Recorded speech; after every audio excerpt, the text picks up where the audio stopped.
Hi, welcome everyone to Home Office Hours Live with Vistaprint. Thank you so much for joining us today.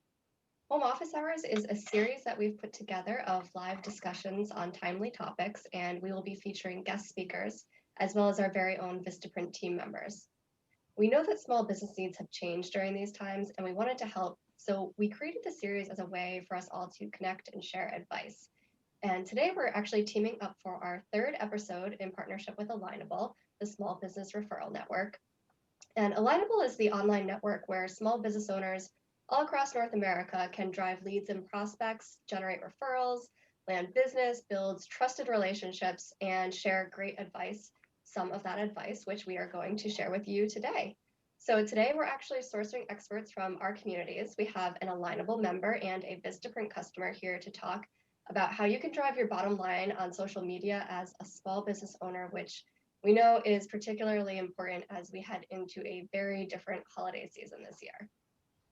So with us today, we have Tracy Lee Davis, who is a marketing consultant at Zingpop Social Media and Alignable member. Tracy, can you give everyone a hello? Hello, everyone. Thank you for joining us today. I'm so happy to be here. Thank you. We've also got Jess Ekstrom, who is the founder and CEO of Headbands of Hope and also a Vistaprint customer. Hey, Jess. Hi, thanks for having me. Thanks for being here. So a couple of quick housekeeping items before we jump into it. We are going to take questions at the end of the session, and we've heard your feedback in the survey. We've left some more time for questions today. So we've got a 45-minute session. We're planning to spend at least those last 15 minutes for questions. So we will take those questions at the end, but feel free to submit your questions all throughout using the Q&A button on Zoom. The recording will also be available after the fact on Vistaprint's YouTube channel, and we'll email that out to the Zoom registrants as well. So let's jump into it. I would love to start from hearing from both of you about your stories. Tell us about your business, how you started it, what's your focus these days. Tracy, let's kick it off with you. Okay, great. Thank you so much. So I actually started Zingpop Social Media in January of 2014. Everything that my life was about prior to that was animals. So I used to be the director of operations for a small business in the pet care industry. So we did daycare, boarding, grooming, and training. And I wore all the hats in that business. And so one of those hats was the marketing hat. And as a wildlife biology major, I took no classes about business or marketing. I knew nothing. So I fumbled along a little bit as I was getting started. And then we acquired one of our competitors. And that's when things started changing because the competitors were using Constant Contact. So I inherited their Constant Contact account, got on their mailing list, started learning about local opportunities for learning. It's like, please give it to me. I don't know anything about what I'm doing. So I started doing email marketing in 2005. And then in 2008, when social media or business social media purposes really started becoming a thing. I had been using social media personally for many years, so jumping onto that for business was really a no-brainer. So I learned everything that I could about marketing while I was running that business because I realized what a huge difference it had and the impact that it made on our ability to do business. And so then when I got laid off, as things tend to happen when you're in the Silicon Valley, I realized that I wanted to pivot what I was doing and go from the animal care world into the marketing world. So now I am a small business coach. I am a social media coach and an email marketing manager. I love working with small business owners, and the vast majority of all of my clients are sole proprietors who are working out of their homes, who got into doing whatever it is that they're doing because they love that thing, they're passionate about that thing, and they are not passionate about marketing. So I am here to help my clients because I really firmly believe that it's not just big businesses that should be able to afford to have marketing help. All of the little guys should too. And so that's why I'm here and what I'm all about. That's a very interesting journey. Thank you for sharing with us. And we're really excited to benefit from your expertise today. And I'm happy to give it. So Jess, how about you? Tell us your story and about your businesses, plural. Yes. Well, first, let me just say I live full time in an Airstream trailer. And so if it looks like I'm in a spaceship right now, I'm actually in my Airstream parked in a Walmart parking lot. So that's where I am this morning. But I'm the founder of Headbands of Hope. I started Headbands of Hope when I was in college. I was interning at the Make-A-Wish Foundation, saw a lot of kids that were losing their hair to chemotherapy, and they'd be offered wigs or hats when a lot of them wanted to wear headbands as a way to just kind of boost their self-confidence without hiding their experience. Did a simple Google search, realized that no one was doing that. And I think it was like the best thing that I had no business experience, because I was like, cool, why not me? And so I started Headbands of Hope. For every headband sold, we donate one to a child with cancer. We just had our 8-year anniversary this year, and we're on track this year to hopefully hit a milestone of donating 1 million headbands to kids with cancer. We've reached every single children's hospital in the US and 22 countries now. And it's been we've had highest of highs, lowest of lows. Anyone who has a business on this call is probably like, yes, me too. We've had the Kardashians wear our headbands. However you feel about the Kardashians, that might be good or bad news to you. And we do headbands for the NBA now, and a bunch of other cool stuff that's been going on. But that also, starting Headbands of Hope, kind of led me into this thought leadership career that I leverage social media for, where I do a lot of speaking engagements. I'm really passionate about helping women get paid speaking engagements, get book deals, and really use their story to spread value and get paid to do it. And came out with my book, Chasing the Bright Side, last year with HarperCollins. And what started as a book tour in the Airstream has now been almost 2 years going. So we can't really call it a book tour anymore. It's now just fun. Just a lifestyle now. Yeah, exactly. Well, I love the mission behind, both of your careers. It's amazing. Thank you. Excited to be here. And I got my first business cards on Vistaprint way back in the day. So I feel like you guys made me official. Me too. We're just getting started. Yes. Well, that's awesome. It all comes full circle. Totally. So Jess, you've got a strong Instagram presence. Of course, I know that because we've worked with you at Vistaprint, leveraging that presence before. Headbands of Hope has 54,000 followers. Last I checked, you yourself had about 28,000. So how do you use the Instagram platform to share Headbands of Hope's offering? So I feel like our strategy on social is really about the buckets of content that we want to deliver. Sometimes it can be really overwhelming to think like, how do I fill my feed? What do my followers want to hear? So for us, we have a bucket of like motivation, because we want our followers to kind of be motivated. And then our second bucket is cause. So how do we show, like, close the loop between purchase and purpose for our customers, of like, after they purchase a headband on headbandsofhope.com, how do we show them the images or the videos of kids getting their headbands in the hospitals? And then that third bucket is product. So how do we showcase, leverage influencers? That's been a big part of our marketing strategy, and show the products that we sell. And we're super proud that all of our content is user generated, which I think is super fun as a brand. Like, you see that people aren't really looking for these polished, crisp, photo shoots anymore. They just want to see how everyday people are wearing or using your product. So a lot of people think that you need this like super intense, like strategy or these like crisp white photos. But the ones that do best for us are the ones that people can just relate to and say, oh yeah, that looks like me. And, maybe I'll get one too. That's great. I love that bucket strategy. Mhm. Do you spend much time on other social platforms besides Instagram? And I think a common question we get is business owners who are trying to decide what platform to spend their time and effort on. What would you tell a business owner who's trying to make that evaluation?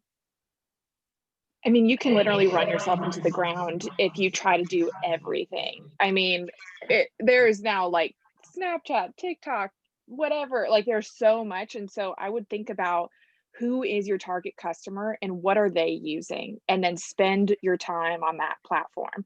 And then maybe once you get into a groove or you start to develop, a good audience there, then you can think about, okay, what would be that second platform that we want to expand to? And we can, recycle content that we've already created to start that platform. But I would focus on one, and Instagram is where our target market is. Our market is women, ages like 18 to 40. And that's where, people are on Instagram. And so I would focus on choosing one and really build that out so you're not spread too thin.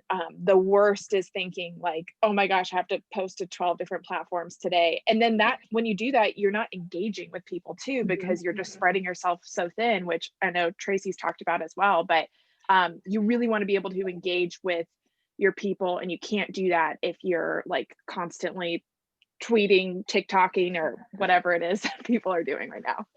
Yes. Tracey, I see you nodding and agreeing a lot. Yes, Anything you would add that there? is a big thing that I talk with my clients about. For any parks and recreation fans out there, my Ron Swanson quote always comes to mind with social media platforms and picking them. It's he says, never half-ass two things, whole-ass one thing. So I absolutely agree with Jess on that. I love that quote. So I would love to hear a little bit more from you here. Obviously, you are all about helping small businesses on social. So if you had to give just one tip to a business owner who's looking to start or build up their social presence, what would that be? So the big thing here that I would recommend is infuse yourself in your content, because there are a lot of people out there doing things either exactly like you or very similar to what you do. So for somebody who is out there trying to decide on buying a product, buying a service, if you're offering the same thing that someone else is, the big difference is you. And people like to support other people, real live human beings. So making sure that all of your social presence includes you as well. It shouldn't just be, buy this thing, buy this thing, buy this service. It should be telling the story of who you are and why you're doing what you do. So just putting yourself out there. And for a lot of small business owners that I work with, that makes them really uncomfortable. But it's something that you need to get comfortable with in order to start making progress. Because just like Jess talked about, and of course, I know exactly what I was just about to say, what she just talked about, and now it's gone exactly out of my head. But putting that human element, telling stories, and really getting connected with your audience, that's important. The engagement, that's what she was talking about, being able to engage with your audience. So if you are putting yourself out there, then you're allowing people to get engaged with you. We want to be supporting the person, not just the thing. So infusing that human element, showing that there are real life human beings behind what you do, not some, computer automation, that's all that it is. There's a human there, and that you're supporting that human. That's so important. I love that, Tracey. And we bonded over this before because it's something that we're both passionate about, because I get one of the most common questions I get with entrepreneurs is, what if someone steals my idea? Or what if someone's already doing something similar? And just like Tracey was saying, they can't copy you. And so I like to call it founder fingerprints. Put your fingerprints all over your product and make it so they know the person behind the story. What's the evolution? What was the problem that you first saw? What did you do first? How did you mess up? People love to hear behind the scenes of how something got going, even if you have an idea that you haven't started yet, or you're kind of, brewing something and you're like, I don't know, I don't have the product yet. You can still start a social media account and take people from idea to reality, because that really makes them feel like they're invested in the final outcome. Ask them, which color headband, should we make, like pink or purple, or which packaging style do you guys like? I mean, that makes people so invested in that outcome. When I was writing Chasing the Bright Side, I would give people updates on my Instagram, like, okay, 2 weeks before my manuscript's due, I still have, 10,000 words to write or whatever it is. And then that way, when the book finally came out, people felt like they were a part of the writing process. And so they were so excited to be first customers for it. So put your founder fingerprints on it, take them along behind the scenes in that journey. I remembered specifically what it was that I wanted to say based on what Jess had said. She mentioned the not having the perfectly polished Instagram feed. And so that I think is something that hinders a lot of people, like, oh, I don't want to just have a, picture, a selfie or, whatever. It's like, yeah, do that because it makes you look more real. And you don't need to, while there's nothing wrong with having a professional photographer help you, because you need to have good, high quality brand photography for your business. Absolutely. But as far as stuff that you can put on your social channels, just let the real you shine through. And it's okay if you're just taking pictures with your smartphone or your video on your smartphone that you're holding out and, oh, maybe it's a little bit wobbly. That's okay. It's you, it's real. And that's what people want. They want to connect with real people. Yes, I think that's such an important takeaway. Infusing yourself into the business, showing the humanity behind it. And I love the term founder fingerprints to kind of put a label on that whole concept.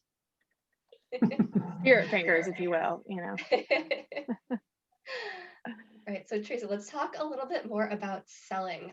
You brought it up before. We've all seen the social media business account that has posts that it's just flooded with buy now, sign up today kind of posts. And it tends to get old quickly if you're someone on the other side of that. So can you share some insights about how a business owner can sell on social without burning out their followers? Are there things to avoid, things they should do instead? Sure, absolutely. So, and this is one of the biggest questions that I get with my clients is, oh, I don't know what to post about. And so they know, okay, I've got this sale, or I've got this product or the service that I want to get out there. So I'll just do that because I know that that's something that I have. And while absolutely you should be utilizing your social channels to sell, because you have a business that you need to run and support and, sell things, whether it be products or services. And there's absolutely nothing wrong with that. We're all in the business to make money along with other things, of course. So selling your products and services, totally okay. But if that's all you're doing and you're not getting any traction on social media, well, that's probably why. You need to work on building relationships with your audience. And so what I like to talk to my clients about is the 50-30-20 rule. So 50% of your content should be entertaining, just fun, fluff. It can be, this week I have a little challenge that goes out to my members in my group, saying, I want you to post about asking your followers what's their favorite Halloween candy, and it's a picture with 4 different options. And it's so silly, but those are the types of content that get so much engagement because people love giving their opinion. I don't know if you noticed this, but people love giving their opinion about stuff. So sharing these sorts of fun, entertaining, fluffy things gets people engaging with you, which is what we want. So that's 50% of the time. 30% of the time, you want to be sharing helpful information, educational information. So we're all experts at what we do. And so you have industry knowledge about what's going on. So you can share, for me, I share information about how to do well on Instagram and Facebook and all of the different platforms, Alignable as well, of course. So, I share information to help educate my clients. So that's 30% of the time. So that's 80% of your content that has nothing to do with selling your products and services. But if you do that 80% well, then you have earned the right to sell your stuff in that 20% left over. And the great thing about doing this 80% non-salesy stuff is that that's the stuff that people are going to be much more inclined to interact with. And so they're interacting with it. That means that they are going to be seeing your stuff when you are posting it, more likely anyway.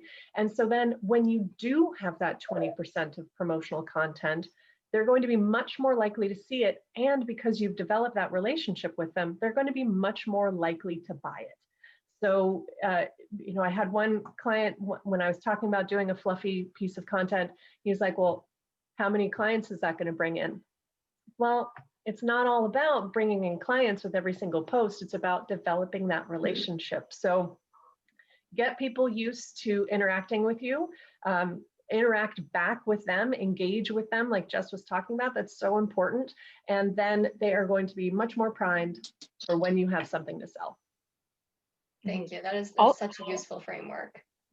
I'll speak a little bit to the other side of that, because I feel like myself and some of my followers or people that are taking, my mic drop workshop course, they have the fear of selling. So it's not about overselling for them. It's about being afraid to like make that ask. And I always tell people, don't make it hard for someone to give you money. Like, don't hide your gifts that you have to offer, because if you really think that they're valuable, then you'd be doing a disservice by not giving people the opportunity to purchase them. And so with whichever platform you're on, there's a few different ways that you can do that. I always think optimizing your bio and that link in your bio is super important to really give people who you are, like what you can offer them, and then what's a low-hanging fruit that they can do right now. So maybe that's a freebie. So if you go to my Instagram, you'll see the link in my bio, and you can join, a free webinar that I have on getting paid public speaking gigs. And eventually, if that's something that you want to do, you'll be asked to join my course, which is a paid opportunity. So don't make it hard for people to give you money. Give them something of value that's like a low-hanging fruit in your bio, so you can start collecting those emails and take people down like a sales funnel or a pipeline journey that isn't just about selling, it's about giving them value. So we kind of are the, like, every 5th or 6th post is some sort of ask or sell.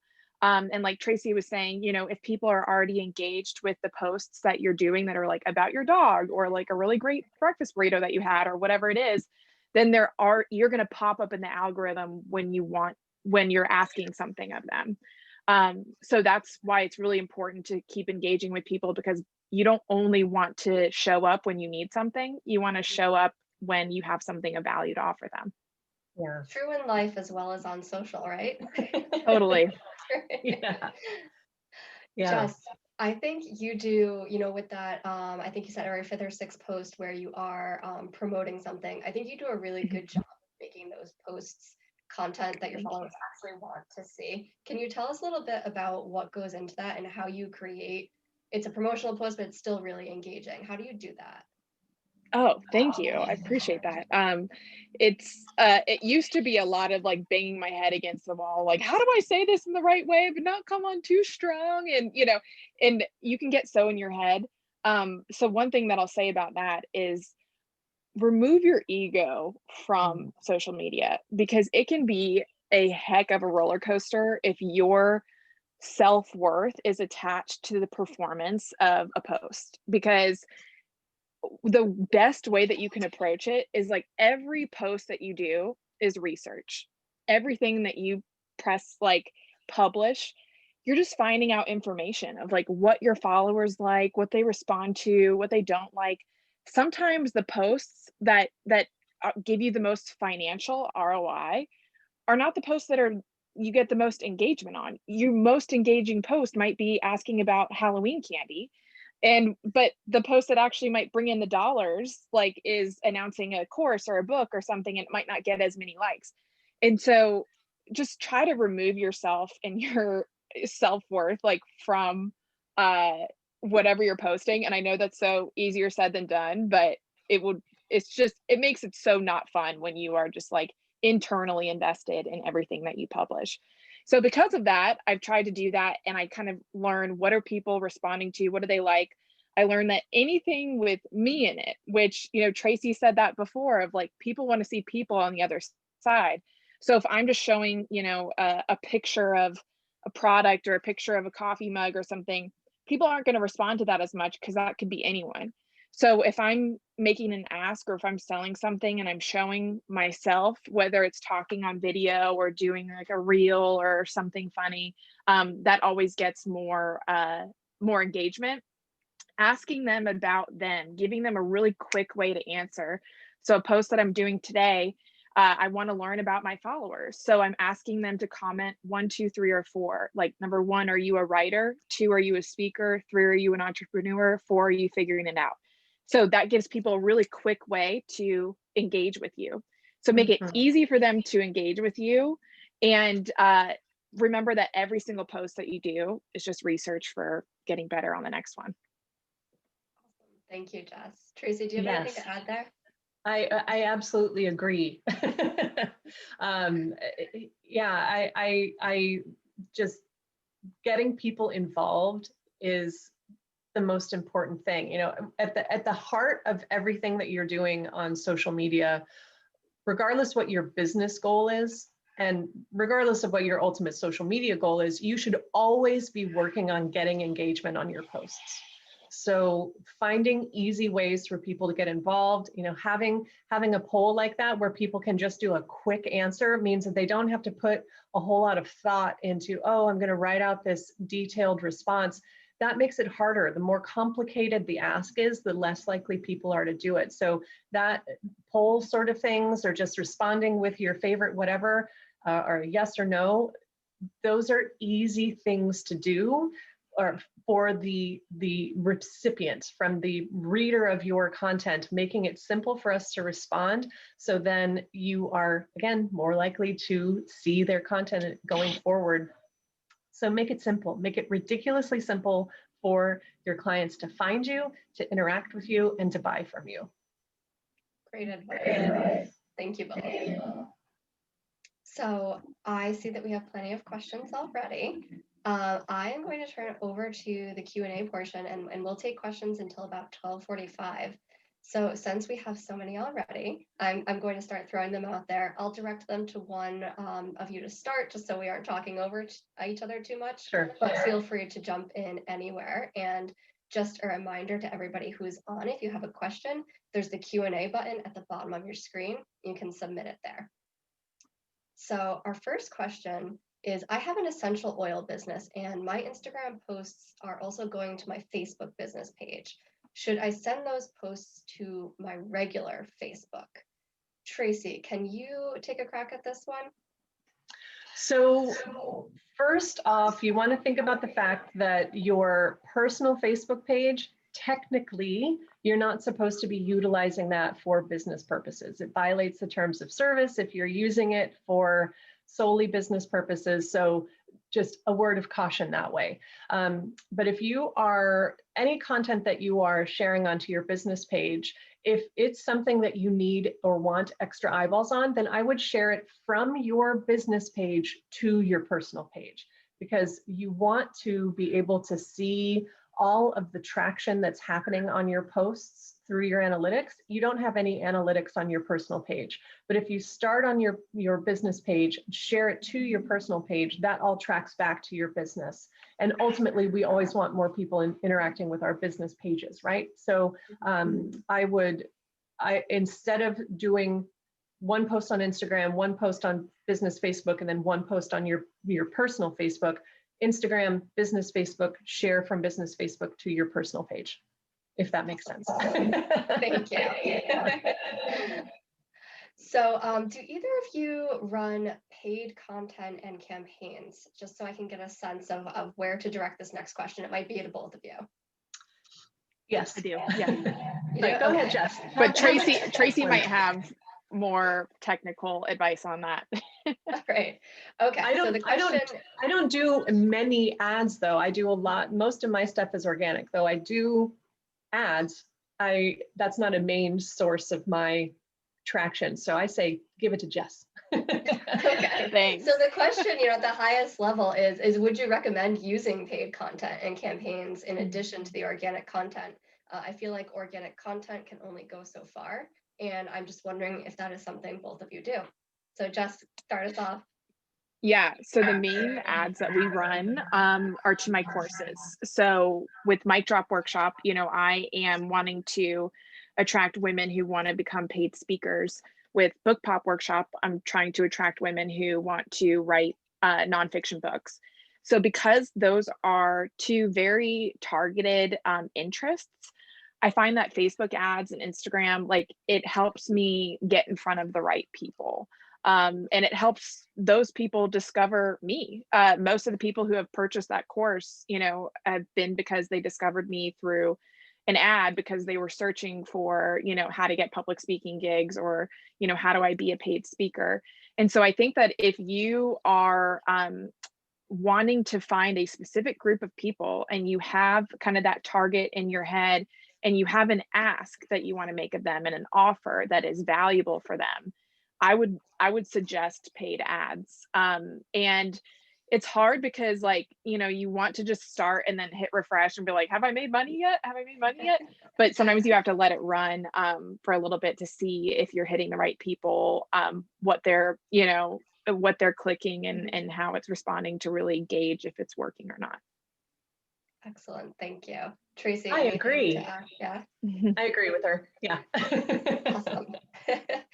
Great, thank you. And Jess, one part of your answer actually leads right into this next question here. You said if you're looking for a particular demographic. So one of our audience members would like to know, how do you get the young women demographic to follow you? Young women love video right now. YouTube is like exploding because I think, like, I can't remember the stats, but it was like young women from like ages like 15 to like 25 are the amount of time that they spend on YouTube is crazy, which just shows the video content is really really valuable to them. So I would do more video. And then maybe even just like, I think that how you engage with other accounts can really increase like your discoverability. If you're commenting on kind of similar accounts, cheering people on, interacting with comments on other people's accounts, I mean, all of it just kind of leads back to you and your account. So I would say video, and then interacting with like other accounts that you feel like their followers might match the kind of market that you want to create for yours. Thank you. Tracey, Yeah, I absolutely agree with that. Awesome. Thanks. Thank you. So Tracey, does the 50-30-20 also work on Facebook in addition to Instagram? Would you use Absolutely. that? Absolutely. I use that concept on all of the social platforms that I'm on. And, you know, when I work with some people who are very, like, I have to follow exact rules. And so then they're trying to figure out how to divide everything up every week. And so that's fine if you want to be that regimented in that implementing the 50-30-20 rule. But I would say over time, you know, so if you like, I'm doing this presentation today. Yesterday I did another big presentation, and I have another one tomorrow. So I'm advertising all of these different talks that I'm doing, but I don't want to just be bombarding my audience with stuff about these talks. So I need to make sure that I'm peppering in a lot of other stuff around these few days, so that it's not just, oh, great, she's doing another presentation. Who cares? I don't need to see her 5 days in a row. So I need to make sure that I'm putting other content around that to buffer that. And, you know, so since I'm probably not going to have anything promotional for the rest of the week on my social channels, because, you know, I've been talking about these presentations. So I use that on all of my platforms. And again, I try to even it out over time. It's not like I posted 3 things this week about promoting my business. Now everything's ruined, you know. So it's a good rule to go by, but don't worry if you can't execute it exactly 50-30-20. That's great. Thank you. Sure. Our next question is, I think you probably get this a lot. How important are hashtags? Do they really help you gain followers? What do you think, Tracey? Tracey, yeah. Yes, they do. I actually was just working with a client yesterday, and we were reviewing their stats on some posts that they had done. And when you're looking in Creator Studio on Facebook, you're able to see, you know, a variety of insights and stuff. And so looking at the posts from pre-hashtag work that you know, posts that they had done before we started working on this, to the ones after, the amount or the oh gosh, I'm having a hard time getting words into my brain, but they were found so much more by their hashtags after they started implementing some of the things that we've been talking about. So their discoverability, that's the word I was looking for. Their discoverability with when they were using just a few hashtags was pretty low, and then it really shot up after they started utilizing more and specific targeted hashtags. So hashtags make all the difference on Instagram, unless you are a huge celebrity, because I've had some people say, oh, well, I don't see the Kardashians using a bunch of hashtags. Like, well, yeah, because people are looking for the Kardashians. They're not looking up me. So they, to see me, it's like, oh, what's Tracy doing today? I'm getting found because of the hashtags that I'm utilizing. And so celebrities and huge brands, of course, they don't use them as much because they already have that brand awareness. They don't need those as much. I'm sure Jess has plenty of thoughts about hashtags. Not really. I actually have a follow-up question. Is there something that you recommend? Like, how do you create those hashtags? Yes. So I'm so sad that Instagram took away that feature of where it would show you all of the related hashtags when you go and follow one. That was such a great tool, but alas, it's gone. So what I do when I'm starting to work on a new campaign, I start looking at what are the hashtags that I would think that would be associated with that.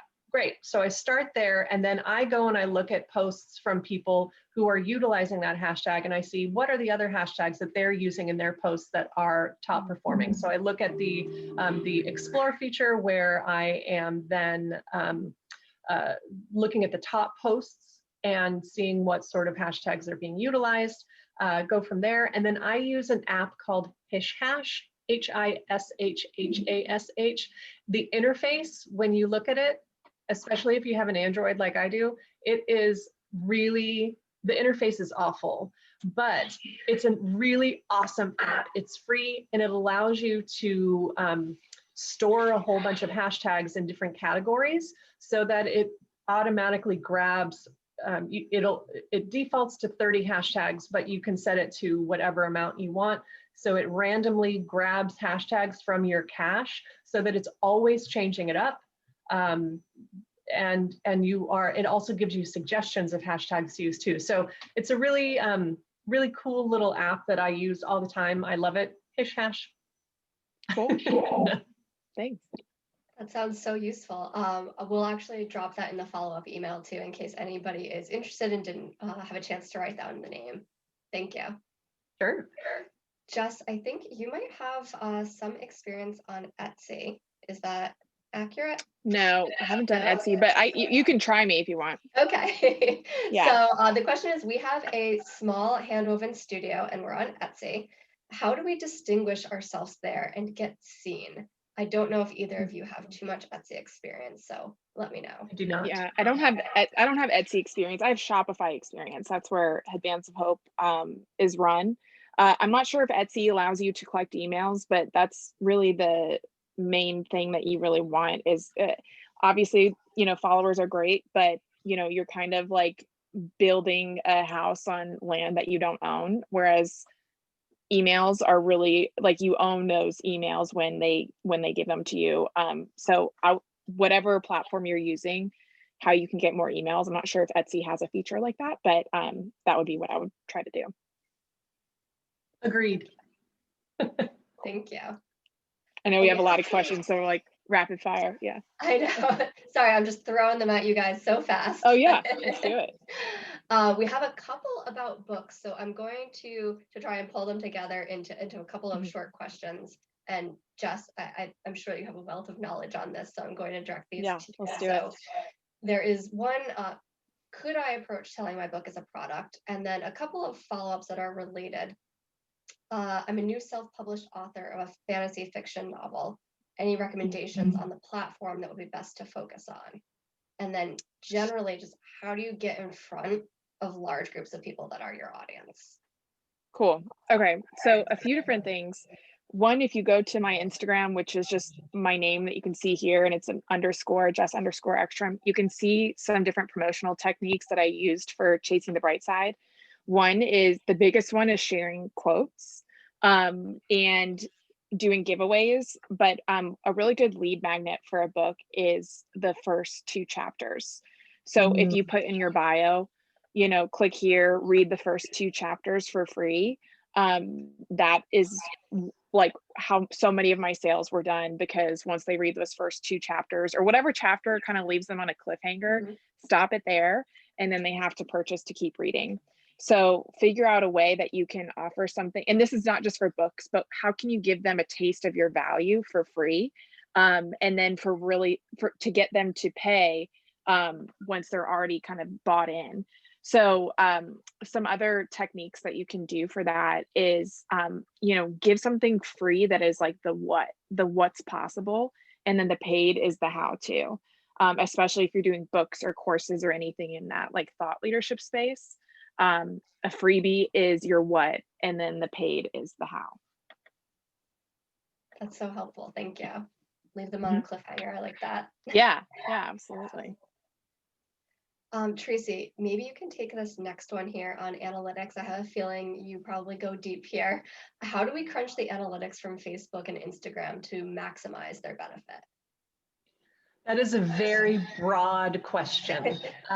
So what I would say there is, one, you need to be looking at it. You know, I can't tell you how many times I've started working with a client and I'll take them to their insights page and like, oh, I didn't even know this was here. It's like, ooh, okay. So you know, my first recommendation then would be to go into those insights and just start looking at them and get familiar with them. Even if you don't necessarily know what they mean, look through everything to see what's available. Instagram is a bit more limited than what you can get on Facebook. Facebook's analytics are a bit overwhelming. And I think that for a lot of people, that's why they look at it and they're like, never mind, don't understand what this is. So you might want to start with Instagram because it's a little bit more easy to consume, but you can get so much information there. You can find, you know, obviously changes from week to week in your amount of followers, your engagement, all of that good stuff. But you can see where your audience is located. You can see their ages, you can see their genders. So, you know, if you are trying to target young women in the United States and you go and look at your analytics and you're targeting like way older than you were planning on it, or you have a bunch of men in different countries, it's like, well, all right, then you need to work on shifting what you are putting out there because you're attracting the wrong people. You can also see the days and times when your audience is most online, and that's not best practices across the board of when people in general are online. It's when your audience is online. So then you can start posting things at times and days and times that are going to maximize the likelihood that you're going to get seen. I mean, of course, there are algorithms impacting when we see stuff. And if you haven't logged on to Instagram in 2 days, then you might see a post from one of your accounts that you follow the most from 2 days ago, because Instagram's like, we know you want to see this. But also knowing when your audience is online can be really helpful for very important things that you're putting out. So my first recommendation is to start looking at it and then start tracking it. What are the key performance indicators that you have? So every month I track how many followers I have. I put it into a little chart. So my followers, my engagement, I have a whole spreadsheet of things. I don't remember all of my KPIs, and that's why I write it down. So, but the first step is getting started, because you know you have to start somewhere, and even if it's overwhelming and you don't know what you're looking at, you're never going to not be overwhelmed and understand it unless you start looking at it. So, first step, just click around, click on things, and whenever there's a little question mark that you can hover over it, because it tells you all sorts of great information about what's going on. So that's where I would say to start. Awesome, thank you. I think that's really helpful. I think you're right that there's a lot there and it can be easy to get overwhelmed. So I think that's a great place to start. Our next question here, and this will be the last one. I know we're at 12:45 already. This is about getting creative with content.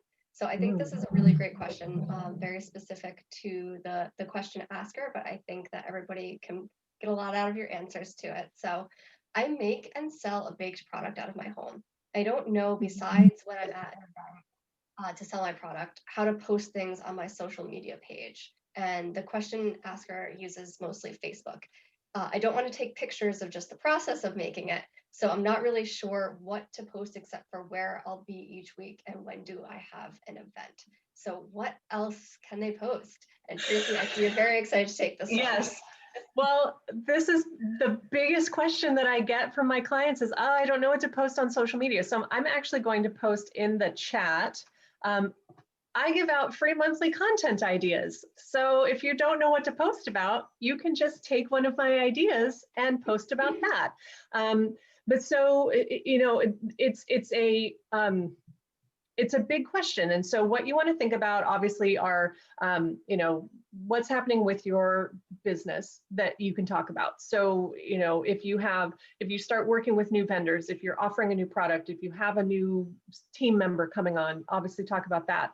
But so many of us are now working from home or have a different situation than we were before. So, you know, something that is a no-brainer for anybody who is working from home and you have a pet, you need to start sharing a picture of that pet once a week. You know, it can be your fun Friday post, the update from your four-legged office assistant, or, you know, however many appendages they have, whether you have cats or dogs or lizards or snakes or fish or whatever it is. But, you know, again, all tying back to showing that you are a human is sharing parts of your life. Now, of course, if you're not comfortable sharing pictures of your kids, totally fine. You don't need to do that. But if you are comfortable, then, you know, bring them into the process, because again, people, you never know what people are going to connect with you over. So if you sharing a picture of you on Friday night drinking a glass of wine and eating some cheese,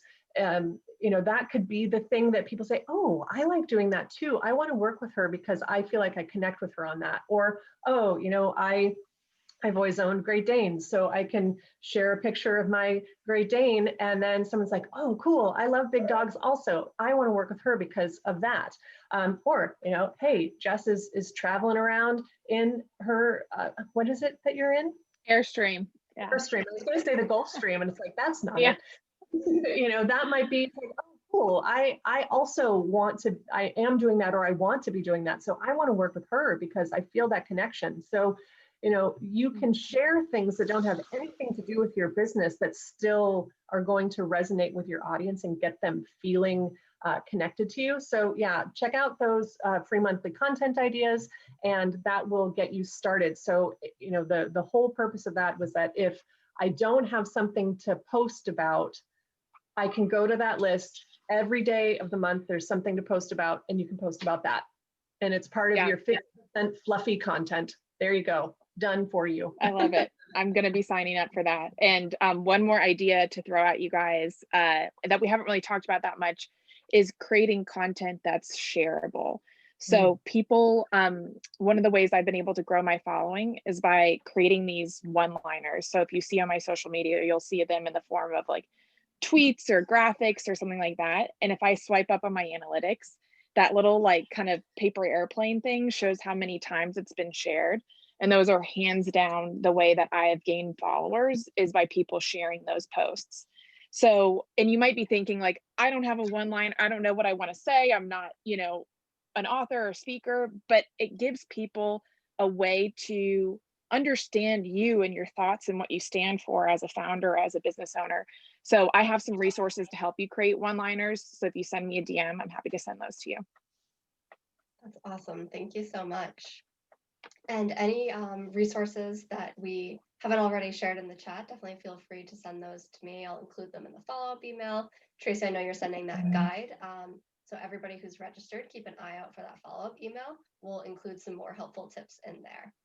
So we're going to wrap it up for today. Thank you guys both so much for taking the time to join us. And thank you to the audience for all of your awesome questions. I know that we didn't get a chance to cover all of them, so we'll go back, we'll take a look. We're also going to take a look at your answers to the survey that come in. You'll see it at the end of this. Let us know what else you would like to hear. So if you've got a question that you would want to go more in depth on a whole episode, let us know that. We'll do our best to cover it. You can also send questions and suggestions to homeofficehours@vistaprint.com. And again, look to that follow-up email for a few more resources. So once again, thank you guys. I think this was so informative. Really appreciate you taking the time. It was a Thanks, pleasure to Lori. be This here. is awesome. Thank you. This has been Home Office Hours Live, and we will talk with you soon. Bye, everyone.